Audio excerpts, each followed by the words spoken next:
In today's part 2 series of the Versatube building of the carport, I will go through assembling of the frames, the structure, how I leveled it up and fastened it together. I recorded a short video for this, so please watch with me. Thank you. Alright, YouTube land. Update on the Versatube Carport. As you can see, I finished assembling the rafters, the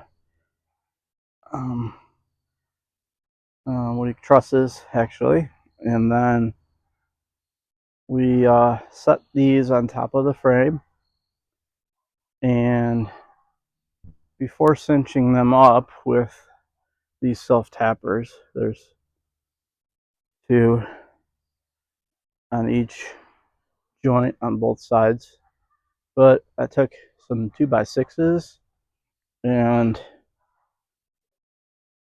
went across here and across there. So what I'm doing here is I put a level on it right up here and got my side to side level so that it's standing straight up. You're not going to get any variability this way, so you're going to put your level on the side here and then move your top there that way so that you get on the bubble. And then I cinched it down when it was on bubble and moved on to the next one, cinched that one up when I got on bubble, and so forth.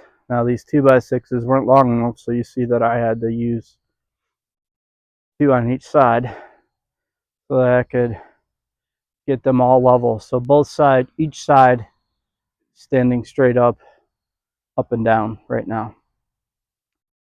After I got them standing straight up and down, I took all of my self tappers for the frame and I cinched them all up, put in all the self tappers so that the frame essentially has two on each side of the whole frame, even up top there too. Two on each joint on each side, front and back. So that is all level. I don't know if you can see up there, but I have a center line marked on the truss. So I actually marked all of them, but I know that wasn't necessary. But what's important is that you mark front to back. So I did that, and I also marked each side where the first panel is going to lay. So it should edge to edge there, and then center of the panel should line with that. When you put the panel on, you just got to make sure that the overhang is equidistant all the way here and all the way back. Just as long as the back is equidistant all the way from frame to that, and frame to panel, edge of panel, and so forth on the front. I guess you can decide how you want your frame to hang.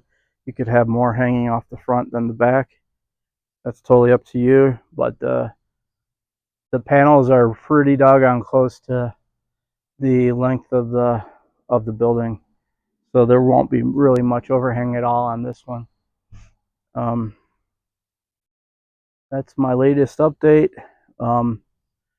Probably going to come out here in another 2 days and put the sheathing on. So start with the top roof panel, and then you go down that way because you underlap the following sheets as they go down, so that when it rains, the water slides off, doesn't get underneath any of the seams. The roof panels that I have are one piece, so they are exactly 15 and 7/8, I think. This frame is 15 front to back, so there won't be much of an overhang. And there's different fasteners for the sheathing. The sheathing has self-tappers, but they have rubber washers. So once the hole is drilled and the self-tapper is cinched up, the rubber washer will weather tight so that none of the rainwater gets up between the sheathing and the frame. So guys, this is pretty big. It's pretty large. I think the peak to ground is like 8 foot. And so it's going to be bigger down here on the end because you see how my ground is on level. And so I got those pylons are sticking out at least a foot on the end over here. Not so much on that side. I'll come back later when we start getting sheathing on and give you some tips there if I find any on how to put the sheathing on. Take care. So next step is to get the panels attached to the frame. Here are the panels, and here is a shot of the first 2 panels going up.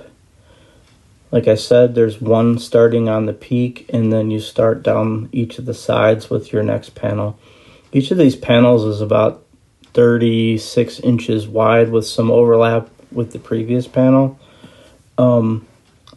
This part of the job was the most harrowing, most nerve-wracking. It's a lot of ladder work and reaching over on these panels to get the self-tappers to attach them to the trusses, the frame.